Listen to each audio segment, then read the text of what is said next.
하고 싶은데 우리 함께 좀 기도하겠습니다. 하나님 아버지 감사합니다. 오늘 귀한 우리 자매님 간증을 통해서 하나님이 무엇을 원하시는지 말씀하시고 또 말씀에 순종할 때 주시는 하나님의 약속대로 이루어 가시는 주님의 신실하신 모습을 우리가 함께 나눴습니다. 하나님, 살아계신 그 하나님을 깊이 체험하는 이 기간 되게 하시고 그 하나님을 믿고 그 믿음으로 말씀대로 삶을 살아나가다 승리하는 그런 하나님 우리의 인생 되게 도와주옵소서. 특별히 정진이 자매님 그 가정을 축복하시고 남편 축복하시고 두 아이들 세린이와 가빈이가 있습니다. 축복하셔서 육적으로 건강할 뿐만이 아니라 영적으로 참 건강하여서 하나님을 날마다 만나고 주님 안에서 삶을 사는 복된 인생으로 날마다 축복하여 주옵소서. 오늘 우리 주님 앞에 나올 때 빈손으로 나오지 않고 또 물질을 드리며 헌금을 드리며 주님께 감사하는 마음을 갖고 나왔습니다. 주님, 이 물질 받으시고 축복하시고 하나님 나라 위에 귀하게 사용하여 주옵소서. 이제 주의 말씀을 들을 텐데 하나님 말씀에 기름 부어 주셔서 모든 듣는 성도들 마음 심령 깊숙한 곳에 주님의 음성이 들려지는, 그래서 주님을 말씀을 통해 만나는 복된 시간으로 이 시간 친히 역사하여 주옵소서. 예수님의 이름으로 기도드렸습니다. 아멘. 네, 감사합니다. 자, 우리 이제 오늘 주신 하나님의 말씀 읽을 텐데 마태복음입니다. 마태복음 19장 보겠습니다. 19장 30절부터 읽겠습니다. 마태복음 19장 30절부터 우리 읽을 텐데요. 19장 30절부터 20장 16절까지 조금 길지만 이게 여러분들 다 익숙하신 내용인데 우리 함께 말씀을 읽어보도록 하겠습니다. 자, 함께 일어나실 수 있는 분들 일어나셔서 함께 읽습니다. 마태복음 19장 30절부터 20장 16절까지 있습니다. 시작. 그러나 먼저 된 자로서 나중되고 나중된 자로서 먼저 될 자가 많으니라. 천국은 마치 품꾼을 얻어 포도원에 들여보내려고 이른 아침에 나간 집주인과 같으니 그가 하루 한 데나리온씩 품꾼들과 약속하여 포도원에 들여보내고 또 제3시에 나가보니 장터에 놀고 서 있는 사람들이 또 있는지라. 그들에게 이르되 너희도 포도원에 들어가라. 내가 너희에게 상당하게 주리라 하니 그들이 가고 제6시와 제9시에 또 나가 그와 같이 하고 제11시에도 나가보니 서 있는 사람들이 또 있는지라.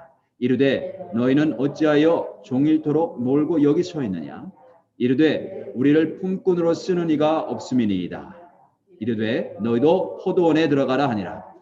저물매 포도원 주인이 청지기에게 이르되 품꾼들을 불러 나중 온 자로부터 시작하여 먼저 온 자까지 삭슬 주라 하니 제11시에 온 자들이 와서 한 데나리온씩을 받거늘 먼저 온 자들이 와서 더 받을 줄 알았더니 그들도 한 데나리온씩 받은지라. 받은 후 주인을 원망하여 이르되 나중 온 이 사람들은 1시간밖에 일하지 아니하였거늘 그들을 종일 수고하며 더위를 견딘 우리와 같게 하였나이다. 주인이 그 중에 한 사람에게 대답하여 이르되 친구여 내가 네게 잘못한 것이 없노라. 네가 나와 한 데나리온의 약속을 하지 아니하였느냐. 네 것이나 가지고 가라. 나중 온 이 사람에게 너와 같이 주는 것이 내 뜻이니라. 내 것을 가지고 내 뜻대로 할 것이 아니냐. 내가 선함으로 네가 악하게 보느냐. 이와 같이 나중된 자로서 먼저 되고 먼저 된 자로서 나중 되리라. 아멘. 앉으시겠습니다. 저의 둘째 아이 이름이 이제 성재인데 이 성재가 둘째 아이가 3살 반 때 프리스쿨에 들어갔어요. 프리스쿨 종일반에 들어갔으니까 풀타임, 풀데이. 그래서 이제 아침에 갔다가 이제 오후에 이렇게 오는 그런 이제 학교를 다니기 시작했어요. 그때 이제 학교 갔다 오자 첫날 아내가 학교 갔다 온 이 아이에게 물어봤어요. 성재야, 학교에서 밥 먹었어? 그랬더니 이제 성재가 답변하는데 안 먹었어. 안 먹었어. 그러니까 제 아내 깜짝 놀랐죠. 하루 종일 아침에 갔다 오후 늦게 왔는데 깜짝 놀라면서 아니 학교에서 밥 안 줬어? 그랬더니 이 아이가 어떻게 답변하냐면 학교에서 밥 안 주고 런치만 줬어.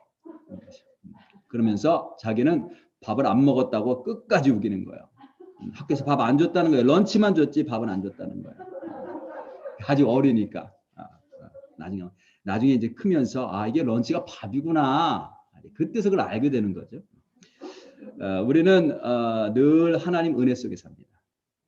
그런데 하나님께서 나에게 왜 이런 은혜를 주시지 않느냐고 불평하고 낙심할 수 있어요. 이미 하나님께서 은혜를 주셨는데 나는 안 받았다는 거예요. 왜냐하면 너무 어리기 때문에 그런 거죠. 언젠가 이 모든 게 다 하나님의 은혜였구나 라는 사실을 알게 될 날이 오게 될 것입니다. 우리가 하나님을 믿는다고 하지만 하나님을 잘 모르고 믿어요. 그냥 내가 믿고 싶은 대로 믿어요.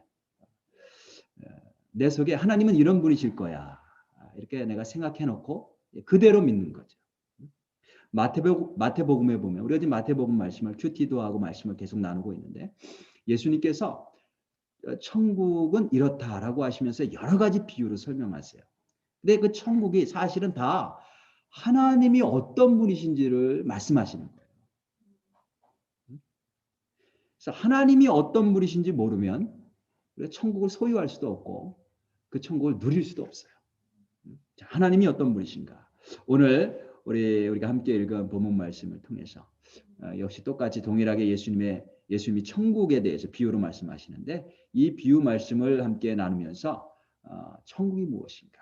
하나님에 대해서 더 알게 되는 그런 은혜가 있기를 바랍니다. 먼저 첫 번째 오늘 본문에 보니까 하나님 어떤 분이신가? 하나님은 영혼 구원에 올인하신 분이세요. 하나님은 영혼 구원에 올인하신 분이시다. 우리 20장 1절, 2절 한번 제가 읽어보겠습니다. 천국은 마치 품꾼을 얻어 포도원에 들여보내려고 이른 아침에 나간 집 주인과 같으니. 그렇죠? 우리가 천국 보통 장소라고 생각하는데 예수님 비유하실 때 비유로 말씀하실 때 보면 인격이에요. 인격. 집주인과 같으니. 집주인 누구예요? 하나님이시죠. 그러니까 하나님이 무엇을 하시느냐 2절에 보니까 그가 하루 한 데나리온씩 품꾼들과 약속하여 포도원에 보내고 그렇죠? 이른 아침에 나가서 품꾼을 사서 포도원에 들여보내요. 자, 이른 아침.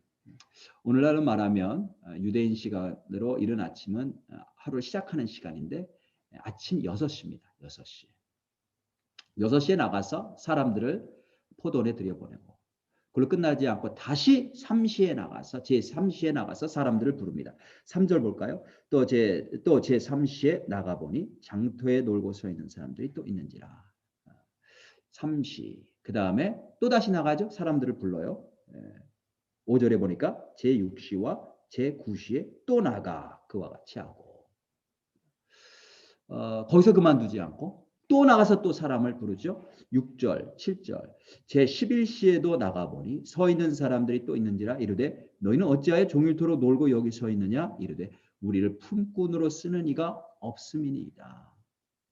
그러니까 이분들은 이게 좀 보기에도 약해 보이고 뭔가 몸에 문제가 있을지도 모르겠어요. 그러니까 일을 하기에 적당하지 않다라고 생각하고 사람들이 그들을 고용하는 사람들이 없는 거예요. 그러니까 마지막까지 그래도 혹시나 라고 하는 기대로 끝까지 기다리고 있는 사람들. 우리를 품꾼으로 쓰는 이가 없습니다. 이르되 너희도 포도원에 들어가라 하시니라. 자, 여기 보면 3시, 6시, 9시, 11시 나오는데 이건 다 오늘날로 말하면 아침 9시, 그 다음에 12시, 3시, 마지막 11시는 언제냐면 오후 5시. 자, 몇 시에 일과가 끝날까요? 오후 6시에 끝나요. 6시에. 1시간 남았는데 주인이 나가서 사람을 불러와요.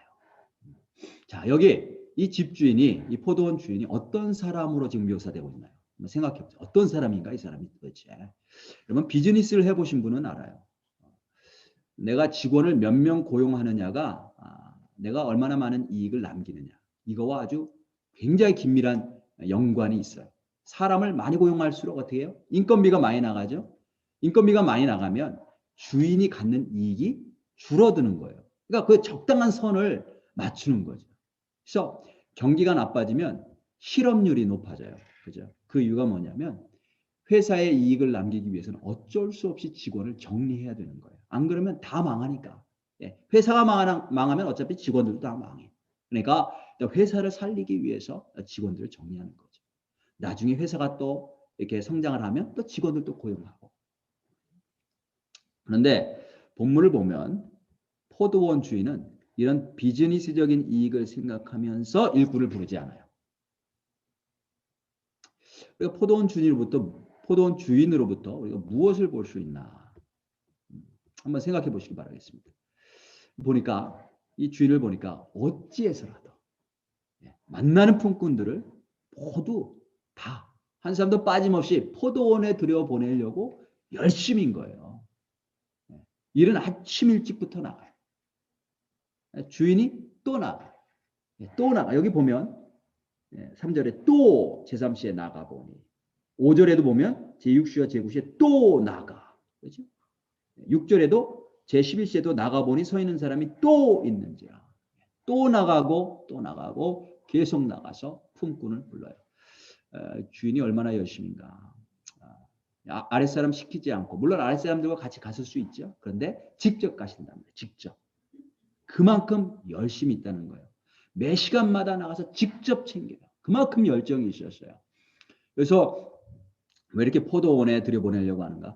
포도원에 들어가는 것은 우리가 구원받는 것을 상징을 합니다. 하나님 나라에 들어가는 거예요. 장터에서 놀고 있는 품꾼들은 아직 구원받지 못한 사람들을 가리켜요. 그래서 하나님은 어떤 분이시냐? 포도원 주인은 하나님이신데 하나님은 어떤 분이시냐? 어찌해서라도 사람들을 구원받게 하려고 처음 시작부터 끝까지 쉬지 않고 열심을 내시는 분이세요. 그래서 이 비유는 뭘 말씀하고 계시냐면 도대체 하나님이 무엇을 위해 열심이신지, 도대체 우리 인생의 처음부터 끝까지 그 하나님이 나에 대한 목적은 무엇인지, 우리 인간들에 대한 목적은 무엇인지를 말씀해 주고 계세요. 그러니까 우리가 이 하나님의 목적, 또 무엇을 이루시려고 이렇게 열심히 하시나, 이 하나님의 열심을 알지 못하면 천국도 모른다는 거죠. 여러분 바이킹이라고 들어보셨죠? 바이킹 해적들이에요. 옛날에 8세기, 9세기, 10세기 스칸디나비아 그 반도에 있었던 그런 족속인데, 그때 이제 바이킹족이 한참 활개를 피던 시대, 그들이 항해술이 굉장히 뛰어났다고 그래요. 그래서 이제 배를 타고 다니면서 유럽 곳곳을 다니면서 보물들을 약탈하고 사람들 잡아다가 노예로 팔거나 쓰고 첩으로 쓰고 그랬던 사람들이에요. 근데 이들이 약탈을 하면서 알게 됐는데 이상하게 산속에 으리으리한 건물들이 있는 거예요. 산속에. 그리고 거기 안에 보니까 보물들도 있고 건강한 사람들은 다 산속에 있어. 그래서 그것을 집중적으로 약탈했대요. 근데 그것이 어디냐면 로마 수도원이었어요. 수도원. 건강하지. 그리고 이제 교인들이 다 헌금하고 거기다 이제 보관해 놓고 사람들 위해서 나중에 이제 구제도 하고. 근데 이 바이킹이 아직도 복음을 알지 못하던 시기에 그들이 이제 로마 교회나 수도원이 뭔지 몰랐던 거예요. 그냥 오로지 탐욕에 가득 차서 야 저런 곳이 있구나. 열심히 뒤져가지고 보물을 노력하고 사람들 잡아다가 노예로 쓰고 첩으로 쓰고. 근데 놀라운 사실이 뭐냐면 그렇게 잡혀간 그리스도인들을 통해서 이 바이킹족에게 복음이 전해졌다는 거예요.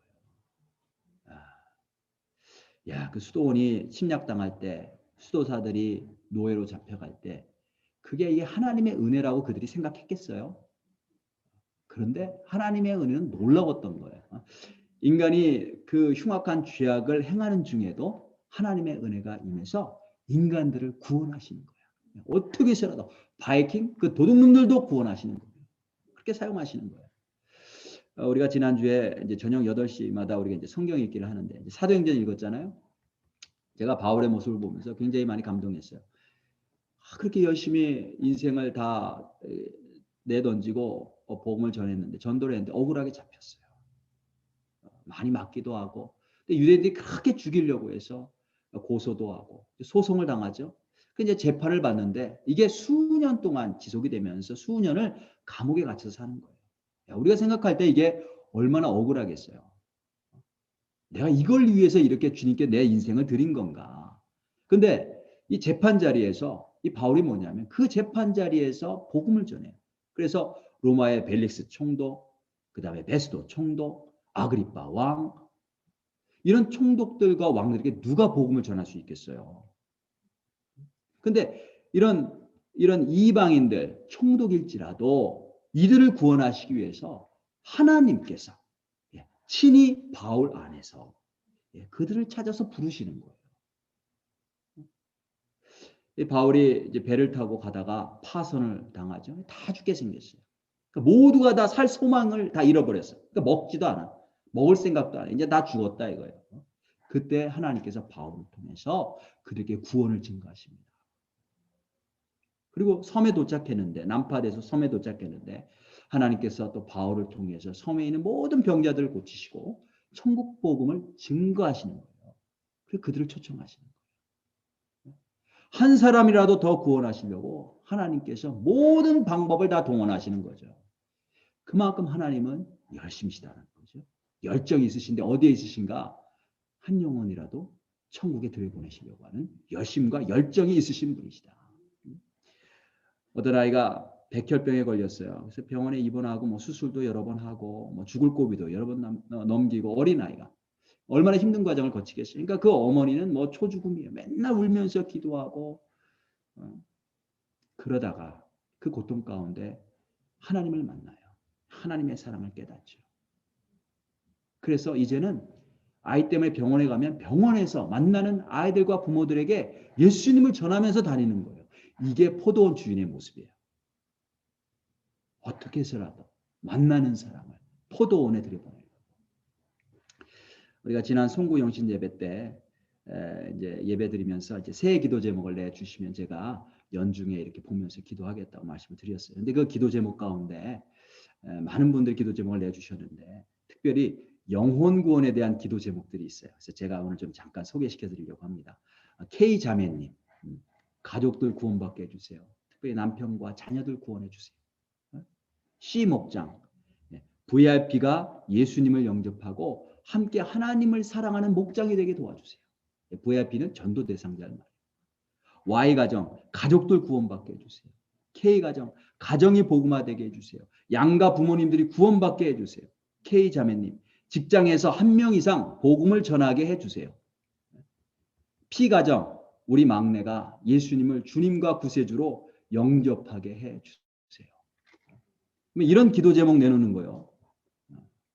포도원 주인이 그 마음에 계시기 때문에 이런 생각이 나는 거예요. 하나님의 열정과 열심은 오직 영혼을 구원하는 거예요. 영생을 주시는 거예요.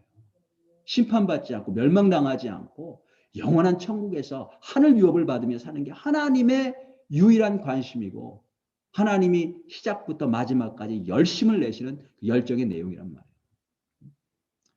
영혼 구원이 있는 곳에 천국이 임합니다. 그래서 저와 여러분들, 우리의 인생, 또 우리의 가정, 목장, 우리 교회에 진정한 천국이 임하기를 주님의 이름으로 축복합니다. 그래서 하나님 어떤 분이시냐, 그 알아야 우리가 천국을 알아요. 하나님 영혼 구원에 올인하신 분이시다. 두 번째, 하나님 어떤 분이신가? 좀 수수께끼 같은 표현인데 마지막에 들어온 사람을 먼저 되게 하시는 분이시다. 오늘 본문이 그걸 말씀하고 있어요. 마지막에 들어온 사람을 먼저 되게 하시는 분이시다. 자, 8절 보니까 저물매, 저물매. 드디어 날이 저물어요. 모든 것에는 반드시 마감하는 날이 있죠. 여러분 음식을 사시면, 물건을 사시면 익스파이어 되는 날짜가 있어요. 반드시 옵니다. 그 날이. 그 저물매 포도원 주인이 청지기에게 이르되 품꾼들을 불러 나중 온 자로부터 시작하여 먼저 온 자까지 삭슬 줄 아니 제11시에 온 자들이 와서 한 데나리온씩을 받거늘. 이렇게 말씀하십니다. 청지기에 이제 품삯을 주라고 하는데 뭔가 좀 이상해요. 나중 온 자가 먼저. 나중 온 자가 먼저. 이 순서가 바뀌어요. 이거를 이제 역전이라고 그러거든요. 역전. 천국에서는 역전이 일어납니다. 역전. 여러분 기대하시라. 이 땅에서의 삶과는 다른데 역전이 일어나요. 이 예수님의 천국 비유 시작하기 전에 예수님이 뭐라고 말씀하시냐면 19장 30절 우리가 읽었죠. 그러나 먼저 된 자로서 나중되고 나중된 자로서 먼저 될 자가 많으니라. 그 다음에 요 비유하시고 맨 마지막에 또 뭐라고 말씀하시냐면 20장 16절에 이와 같이 나중된 자로서 먼저 되고 먼저 된 자로서 나중되리라. 똑같은 말인데 약간 순서를 바꿔서 말씀하셨어요. 그리고 이 비유의 맨 중간에 뭐라고 말씀하시냐면 나중 온 자로부터 시작하여 먼저 온 자까지. 똑같은 표현이. 이 비유 시작할 때 끝나고 나서 한 중간에. 이게 무슨 뜻이에요? 이게 바로 오늘 예수님께서 말씀하신 천국 비유의 핵심이라는 거예요. 핵심 교훈. 이 말씀의 뜻을 알아야 돼. 이 포도원 주인은 어떤 분이냐? 아침 일찍부터 나가서 그냥 구원받을 사람을 찾아가지고 어떻게 해서라도 천국에 들여보내시는 분. 그런데 어떤 사람들이 천국 들어가기에 합당한 사람들이냐? 누가 천국에 가서 인정받느냐라는 것에 대한 답변이에요. 보니까 두 종류의 사람이 있어요. 두 종류. 첫 번째 종류는 먼저였다가 맨 끝이 되는 사람. 그죠? 먼저 들어왔는데 보니까 맨 끝이. 두 번째 종류는 맨 끝이었는데 첫째가 되는 사람. 각각 어떤 사람을 가리킬까요? 여러분들은 어떤 사람이세요? 나는 먼저 왔는데 맨 꼬파리다. 나는 끝으로 들어왔는데 난 먼저 될 것 같다. 어떤 사람이시고 싶으세요? 먼저 들어왔다 먼저 되는 사람. 이런 사람은 없어요. 그러니까 둘 중에 하나 선택하셔야 되는데 먼저 왔다가 먼저 됐다가 나중 되든지 나중 됐다가 먼저 되든지 둘 중에 하나 선택하셔야 돼. 어떤 분이 되고 싶어요. 보통 이렇게 해석하죠. 이 말씀을 먼저 믿어서 참 내가 먼저 믿어서 한때 참 열심히였는데 시간이 지나면서 열심히 식어버렸어요. 이게 보니까 교회를 보니까 나보다 늦게 믿기 시작한 사람인데 오늘도 교회 중심이 돼서 막 열심히 일한단 말이에요. 그럴 때 우리가 보통 사용하지 않아요? 야, 나중된 자가 저렇게 먼저 되는 거야. 먼저 된 자는 나중되고. 이게 맞는 해석인가요? 뭐 맞을 수도 있죠. 그럴 수도 있어요. 시간적으로 이해하면. 그래서 이제 먼저 된 자가 나중된 사람. 보통 유대인들을 지금 말씀하고 있고요. 나중된 자였는데 먼저 되는 사람, 이방인들을 지금 말씀하시는 거예요. 근데 사실은 시간적이기보다는 이들의 마음 태도에 있는 거예요. 마음의 상태. 만약에 시간적이라면 저는 지금 잠깐 교회 나갔다가 나중에 한 70 넘어서 한 80쯤에 다시 들어오면 마지막에 들어왔다 나중 되기를 먼저 되기를 원하죠. 그죠? 이게 꼭 시간적인 의미가 아니라는 거예요. 먼저 들어온 사람의 마음의 상태가 있어요. 그들의 태도가 있어요. 그걸 말하는 거예요. 나중에 들어온 사람의 태도가 있어요. 그들의 마음 상태가 있는 거예요. 나는 먼저 된 사람이야 라는 태도를 가진 사람이 있고 나는 마지막에 들어온 사람이야 라는 태도로 신앙생활을 한 사람이 있다는 거예요. 그래서 오늘 우리가 이 말씀을 통해서 이 본문 말씀 누가 먼저 되었다가 나중된 자인지 또 누가 나중된 자였다가 먼저 되는지 이걸 좀 분명하게 확실하게 알 수 있기를 그렇게 원합니다. 근데 이게 비유에 다 나와 있어요. 아주 분명하게 나와 있어요. 자, 먼저 된 자가 나중된 사람, 품꾼들의 말에 나와 있고요. 나중된 자가 먼저 된 사람은 누구냐? 이거는 주인의 말씀 속에 나와 있어요. 자, 먼저 나는 먼저 된 자라고 생각했는데 알고 보니까 나중된 사람, 나중되는 사람들 특징이 있어요. 세 가지 특징이 있어요.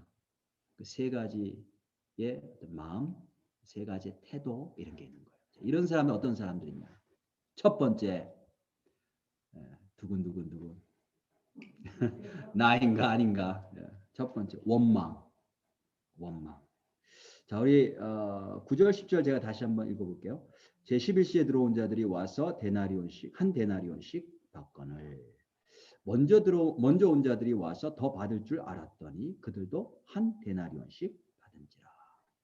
1시간 전에 들어온 사람도 한 데나리온, 하루 종일 일하는 사람도 한 데나리온. 그러고 나니까 하루 종일 일한 품꾼들이 원망을 하는 거죠. 11절에 받은 후 집주인을 원망하여 이르되. 이들이 불평하고 원망하는데 이게 당연하다고 느껴지시나요? 어떻게 느껴지세요? 그럴 수 있지. 당연하지. 이렇게 느껴지세요? 왜 주인이 모든 품꾼들 처음에 들어왔든지 맨 마지막에 들어왔든지 똑같이 한 데나리온씩 주었을까요? 그래서 한 데나리온은 구원을 말해요. 구원. 우리가 구원받은 거는 우리가 열심히 했다고 받는 게 아니에요. 우리가 열심히 노력했다고 받는 게 아니고 오직 하나님의 은혜로 받는 거예요. 전적인 하나님의 은혜인 거예요. 그러니까 먼저 부르신 유대인이나 나중에 부르신 이방인이나 똑같다는 거죠. 다 하나님의 은혜로 구원받는 거예요. 오직 하나님의 은혜로. 근데 먼저 되었다가 나중되는 사람의 특징을 보니까 불평하고 원망해요. 왜냐하면 그 은혜를 알지 못하니까. 그들이 아무리 일찍 부름을 받아서도 그 부름받은 것 자체가 주인의 은혜라는 거예요.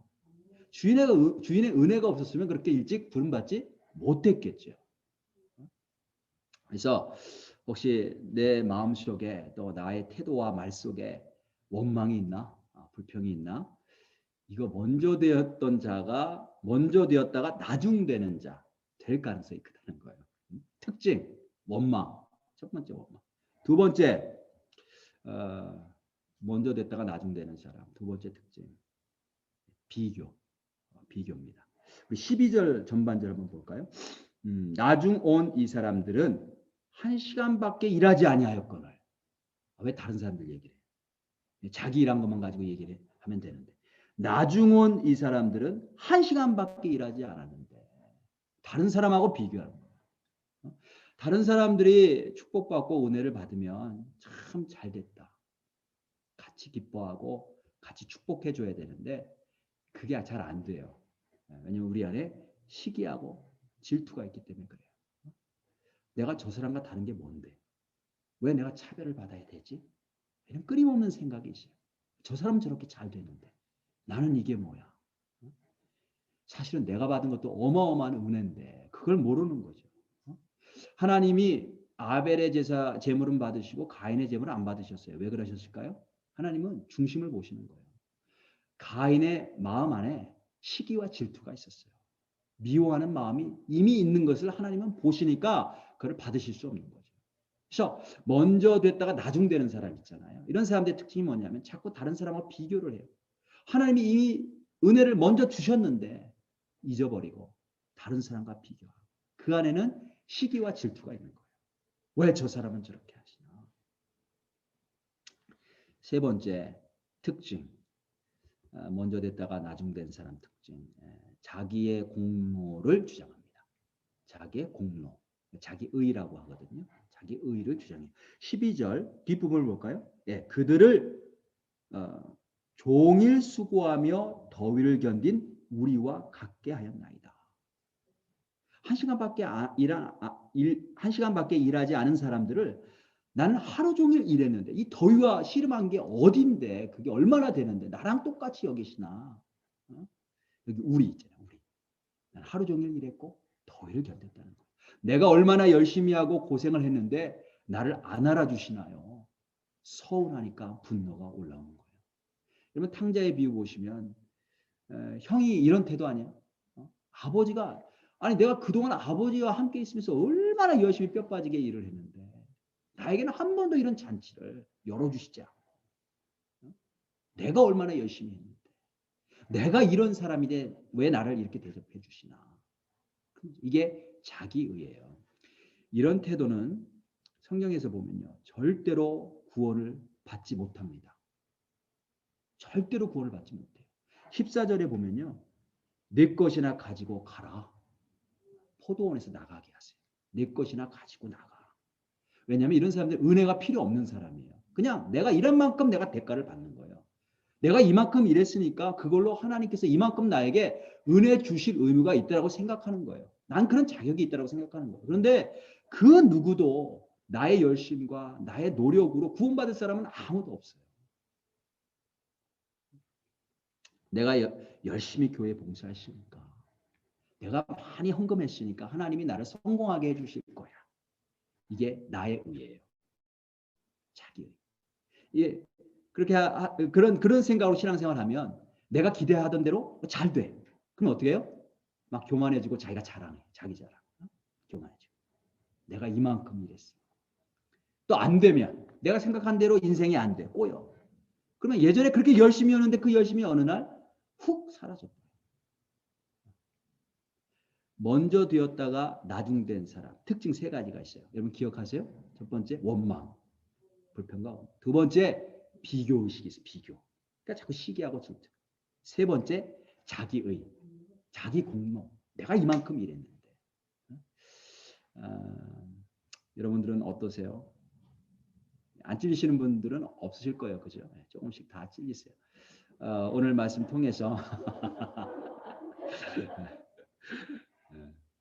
오늘 말씀 통해서 단 한 사람도 우리 성도님들 가운데 정말 단 한 사람도 먼저 되었다가 나중 되시는 분이 없기를 주님의 이름으로 축복하며 기도합니다. 그러니까 내가 먼저 됐다고 하는 의식, 그런 태도를 말씀하십니다. 그 다음에 두 번째로 마지막으로 나중된 자였는데 천국 가 보니까 먼저 된 자로 맨 앞에 세워지는 사람이 있어요. 그런 사람들 특징. 이 특징이 이제 포도원 주인의 마지막 말씀 속에 나와 있는데 역시 세 가지 특징이 있어요. 첫 번째 특징은 뭐냐면 이런 사람들은 하나님의 말씀을 믿어요. 하나님은 신실한 분이시다. 그거를 압니다. 13절 볼까요? 13절에 이렇게 말씀하세요. 주인이 그 중에 한 사람에게 대답하여 이르되 친구여 내가 내게 잘못한 것이 없노라. 네가 나와 한 데나리온의 약속을 하지 아니하였느냐. 하나님은 약속대로 지키시는 분이시라는 거죠. 근데 이 사람들이 하나님과의 약속을 기억하지 않고 주인과의 약속은 기억하지 않고 내가 원하는 것을 기대하는 거예요. 그러니까 이제 원망이 생기는 거예요. 우리가 이제 로마서를 지난주에 또 통독을 다 했는데 우리 의로 구원받지 못하고 예수 그리스도를 믿는 믿음으로 구원받는다. 그렇게 말씀하시죠. 그 말씀을 믿는 거예요. 이제 앞으로 우리가 계시록 이제 한 2주 정도 있다 계시록 우리가 읽게 될 텐데 여기 보면 마지막 새 하늘과 새 땅에 들어가는 사람들이 있어요. 그리고 맨 마지막에 세상의 바빌론과 함께 심판받을 사람들이 있어요. 하나님께서 이런 마지막 날이 있다고 말씀하시는구나. 그 말씀을 그냥 믿는 거예요. 그러면서 천국을 준비하는 거죠. 새 하늘과 새 땅에 들어갈 걸 준비하는 거예요. 우리가 맨 마지막에 들어온 사람이라면 어떤 사람이냐. 그 특징이 뭐냐. 오직 말씀대로 주인께서 이루실 것을 믿고 살아가는 거예요. 세상이 뭐라고 이야기를 하든 친구들이 뭐라고 어떻게 살든지 간에 상관없이 나는 그냥 말씀대로 주인이 그렇게 말씀하셨으니까 믿고 사는 거예요. 두 번째 특징이 뭐냐. 하나님께서 주권자가 되심을 믿어요. 무슨 말이냐면 쉬운 말로 말하면 하나님이 언제나 옳으시다는 거예요. 무슨 일이 있어도 하나님이 옳습니다. 하나님이 하신 것이 맞습니다. 이거 봐요. 14절부터 우리 15절 전반절까지 제가 한번 읽어보도록 하겠습니다. 네 것이나 가지고 가라. 나중 온 이 사람에게 너와 같이 주는 것이 뭐라고 말씀하세요? 내 뜻이니라. 주인 뜻이요. 15절에도 내 것을 가지고 내 뜻대로 할 것이 아니냐. 집주인은 당연하죠. 집주인 뜻대로 당연히 하실 수 있어요. 일찍 온 사람들이 뭐라고 얘기를 하는 거예요? Not fair 그러는 거죠. Not fair. 제가 우리 아이들 미국에서 기르면서 애들이 부모들에게 자주 하는 말 Not fair. Not fair. 지들이 뭘 안다고 엄마 아빠 맘대로지. 엄마 아빠가 언제나 옳아요. 뭘 맨날 Not fair야. Not fair는. 모르면서 맨날 Not fair. 하나님은 토기장이 우리는 토기. 그죠? 토기가 토기장이에게 나를 왜 이렇게 만들었어요? 마음에 안 든다고 not fair 할 수 있냐는 거예요. 이렇게 해야 fair하니까 이렇게 해주세요. 요구할 수 있느냐는 거예요. 없다는 거죠. 토기 만들 때 토기장이 마음대로 만드는 거예요. 필요한 대로. 그죠? 내가 그림 그리는 화가예요. 화가가 막 그림을 그리는데 붓이 화가에게 이렇게 그리라고 요구할 수 있나요? 내가 피아니스트예요. 피아노를 막 치는데 피아노 건반이 이렇게 치라고 요구할 수 있느냐 이 얘기예요. 말도 안 되는 거죠. 그렇죠? 말도 안 되는. 그런데 피조물인 인간은 창조주 하나님 앞에서 하나님께 이것은 옳다, 이것은 옳지 않습니다. 말할 수 있다라고 생각을 하고 있어요. 하나님 이건 맞지 않습니다. 여자는 교회에서 잠잠하라. 아, 어떻게 그럴 수 있습니까? 맞지 않습니다. 예. 남자들이 저렇게 행하는데 어떻게 가만히 있을 수 있습니까? 맞지 않습니다. 내가 맞고 하나님이 틀리다는 거예요. 왜 하나님께서 이렇게 하십니까? 이거 옳지 않습니다. 이렇게 하셔야죠. 우리가 근본적으로 바뀌어야 될 게 있는데 정말 근본적으로 우리는 지능이고 하나님이 창조주 되신다라는 거예요. 그분이 기준 되신다는 거예요. 우리가 날마다 큐티해야 되는 이유가 이건데요. 뭐냐면 내 생각은 틀렸고 항상 하나님 생각이 언제나 옳다라는 거예요. 하나님 생각이 언제나 옳습니다. 유명한 가수가 있는데 뭐 인기 최정상에 올라 있었어요.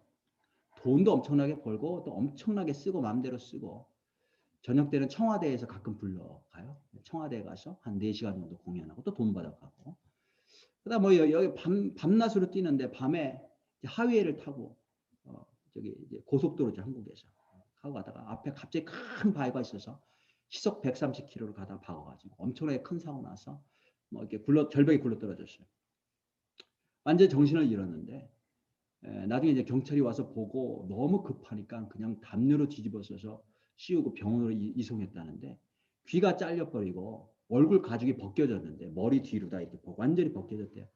나중에 경찰이 그 가수를 병원에 옮긴 그 경찰이 벌벌 떨면서 그때 이야기를 하는데 정말 그렇게 처참한 모습 자기 생전에 처음 봤다는 얼굴 가죽이 벗겨졌으니까 뒤로 이렇게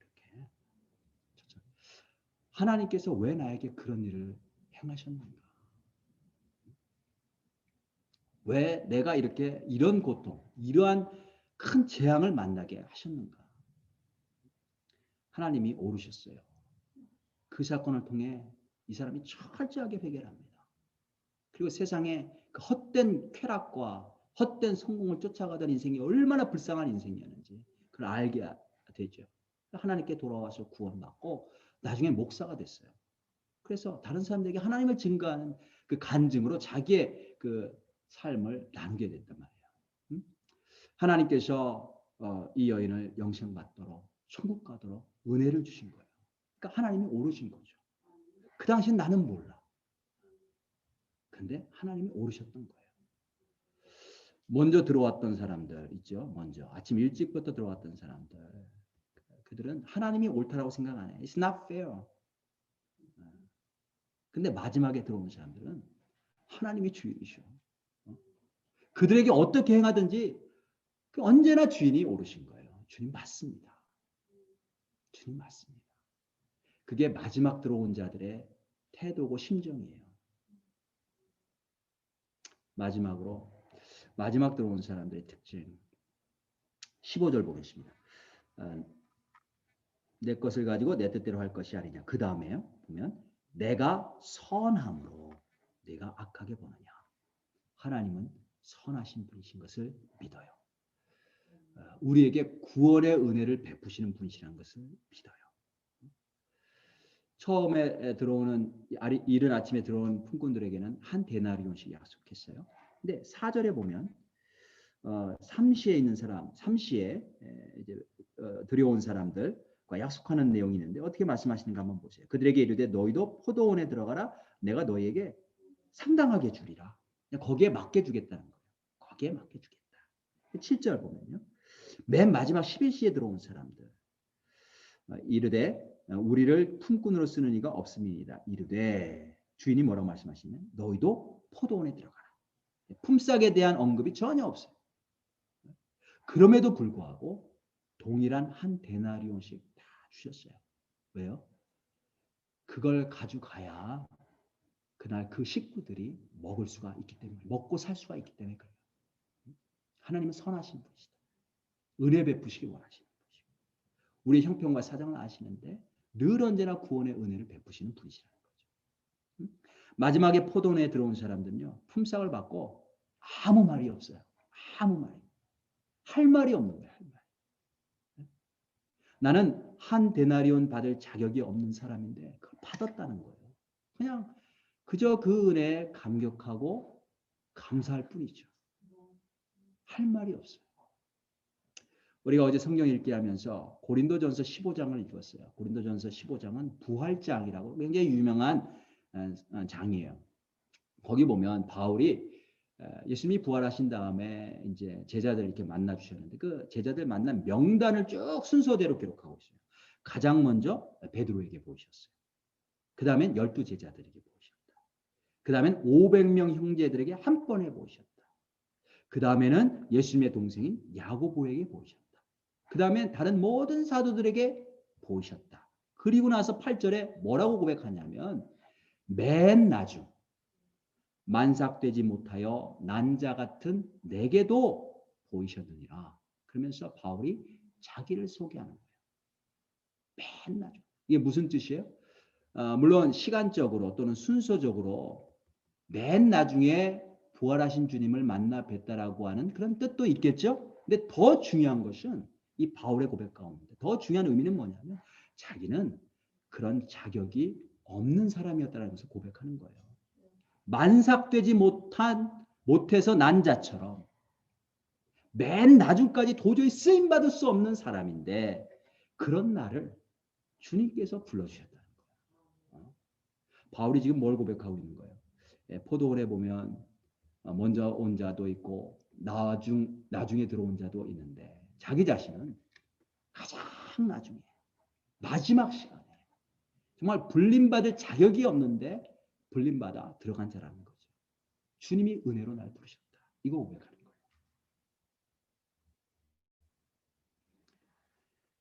아주 오래전에 이제 금요 저녁이었는데 아주 작은 연합 수련회를 했어요. 사람들이 몇 번 이렇게 모여서 같이 찬양하고 말씀 나누고 기도하는 그런 시간을 가졌는데 그때 이제 제가 찬양 인도를 했어요. 그때 이제 부른 찬양 가운데 예수 사랑하심은 그 찬양 있죠? 거룩하신 말일세 날 사랑하심 날 사랑하심. 이제 3절에 어떤 가사가 있냐면 내가 연약할수록 더욱 귀히 여기사 높은 모자 위에서 낮은 나를 보시네. 요 가사가 있어요. 근데 이 찬양을 부르는데 이 3절 가사를 막 부르면서 한 여인이 한 자매님이 통곡을 하면서 통곡. 어떻게 주체할 수 없는 통곡. 나중에 알고 보니까 이 자매님에게 두 아들이 있어요. 어린 두 아들인데 첫째 아이는 너무 예쁘고 총명해. 참 어디 나가도 정말 자랑할 수 있는 자랑하고 싶은 아이. 근데 둘째 아이는 다운 증후군이에요. 그러니까 장애. 되게 심해. 그러니까 이 자매는 늘 둘째 아이 때문에 얼굴이 어둡고 굉장히 예쁘게 생기신 분인데 수심이 가득한 거예요. 이 아이만 생각하면 이 아이가 앞으로 어떻게 사냐. 부모가 죽으면 내가 죽으면 이 아이는 누가 돌보냐. 이거 생각하면 내 감당이 안 되는 거예요. 그런데 찬양을 하면서 그 아이를 향한 하나님의 사랑이 더 크다라고 하는 거예요. 그게 깨달아진 거예요. 내가 연약할수록 나를 더욱 귀히 여기자. 높은 모자 위에서 낮은 나를 보시니. 이 낮고 낮은 내가 도대체 누구라고 그 높으신 분이 나를 살피고 계시다라는 거예요. 그러면서 아이의 생명이 하나님의 은혜의 줄에 달려있구나. 이걸 봤어요. 근데 이게 사실은 우리 모습이거든요. 이게 우리 모습이에요. 우리가 이걸 알아야 돼요. 아버지께서 이끌지 아니하시면 아무도 예수님을 믿을 수 없다고 말씀하고 계십니다. 우리 모두는 다 주님 은혜로 오후 5시에 불림받은 사람들이에요. 무슨 말이냐면 다 자격이 없어. 다 내가 내세울 공로가 하나도 없는 사람이에요. 그냥 불러주신 것 하나만에 우리는 감격하고 감사하고 정말 마지막 순간까지 불림받은 그 은혜를 인하여 충성해야 될 그런 사람인 줄로 믿습니다. 만일 주님께서 주시는 상급이 있다면 참 그것도 주님의 은혜라고 고백해야 될 줄로 믿습니다. 그런 사람이 나중되었다가 먼저 되는 사람이에요. 나는 나중에 부린 사람이다. 맨 나중에 부린 사람이다. 저와 우리 사랑하는 성도님들 모두가 다 그렇게 나중된 자 되시고 그래서 천국에서 먼저 된 자 되시기를 주님의 이름으로 축복합니다. 우리 함께 오늘 말씀 생각하면서 우리 찬양하는 시간 좀 갖도록 하겠습니다. 예수 사랑하심을 찬양 함께 할까요?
자, 오늘 말씀 생각하면서 우리 함께 기도하는 시간 갖도록 하겠습니다.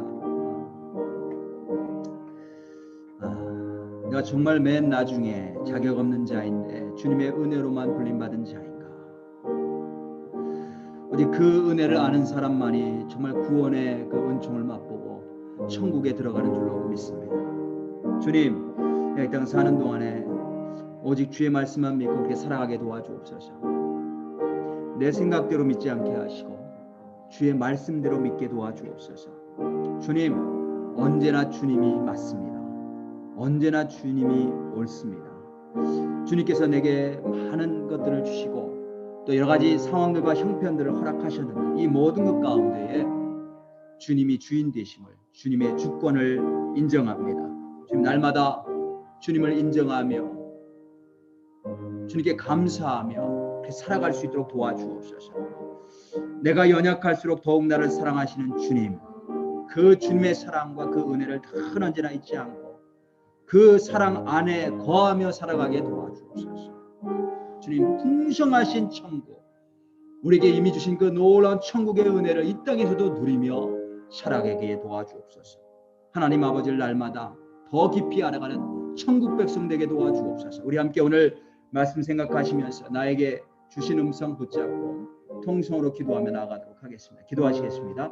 하나님 아버지 감사합니다. 오늘도 하나님께서 우리를 사랑하시고 우리를 불러주신 은혜 감사드립니다. 하나님 아버지는 영혼 구원에 올인하신 분, 하나님, 그 하나님 아버지를 알게 하시고 그 하나님이 내 안에서 역사하실 때에 하나님 순종하며 나가며 영혼을 구원하는 자가 될 수 있도록 하나님 아버지 축복하여 주시기를 원합니다. 하나님 아버지 날마다 말씀을 붙잡고 살게 하시고 하나님 어떤 상황이 있는지 주님이 옳습니다, 주님이 맞습니다라고 고백하며 주의 주권을 인정하며 나가게 도와주시고 오늘도 하나님 아버지 주님, 내가 어떤 상황이 있든지 주님 나를 사랑하셔서 낮은 자를 더욱 불쌍하게 여기시고 연약한 자를 더욱 불쌍하게 여기시는 그 아버지의 사랑을 믿는 믿음으로 나아가게 도와주시옵소서. 하나님 아버지 축복하시고 특별히 내 삶 속에 원망과 불평이 없게 도와주시고 하나님 아버지 주여 내가 의가 자리 잡지 않도록 하나님께서 인도하여 주시기를 간절히 빌고 원합니다. 다른 사람과 비교하지 않도록 하나님 도와주시고 천국 백성 되게 도와주옵소서. 하나님 아버지 감사합니다. 하나님께서 어떤 분이신지 오늘 말씀을 통해 우리에게 알려주신 대로 정말 그 하나님을 바로 알고 나가게 도와주옵소서. 영혼 구원에 올인하신 분, 이른 아침부터 밤늦게까지 저녁 늦게까지 마지막 순간까지 한 사람이라도 더 하나님 구원시키시려 애쓰시는 아버지의 마음과 열정을 우리 안에도 부어주시기를 원합니다. 하나님, 나는 어떤 사람인가요? 먼저 됐다가 나중된 자인가요? 아니면 나중되었는데 먼저 되는 자인가요? 주님, 내 안에 혹시 원망이 있습니까? 불평이 있습니까? 다른 사람과 자꾸 비교하며 시기와 질투가 있습니까? 아니면 하나님 내 공로 내 의를 자꾸 주장하고 있습니까? 하나님, 우리를 긍휼히 여기시고 불쌍히 여겨주시고 이렇게 먼저 된 자로 인생 끝나지 않도록 도와주옵소서. 우리 안에 마지막 된 자처럼 하나님 그렇게 늘 언제나 겸손한 마음 갖기를 원합니다. 하나님의 말씀을 믿고 언제나 하나님께서 옳으시다는 것을 고백하며 모든 상황 속에서 나를 사랑하시고 붙잡고 계시는 그 하나님을 아버지 고백하며 동행하며 살아갈 수 있도록 축복하여 주옵소서. 이제는 우리 주 예수 그리스도의 은혜와 하나님 아버지의 원하신 사랑과 성령의 감동함과 역사 충만하심이 오늘 주 앞에 나와 예배드리며 정말 마지막 된 자, 나는 자격이 없는데 이런 은혜를 받을 만한 공로가 하나도 없는데 그저 온전히 하나님께서 은혜 주셔서 나를 부르시고 날 사용하시고 지금까지도 지키시고 인도하신 그 은혜 감격하며 감사하며 고백하며 찬양하며 나가는 당신의 귀한 백성들 머리머리 위에 지금부터 영원까지 함께 하시기를 간절히 축원하옵나이다.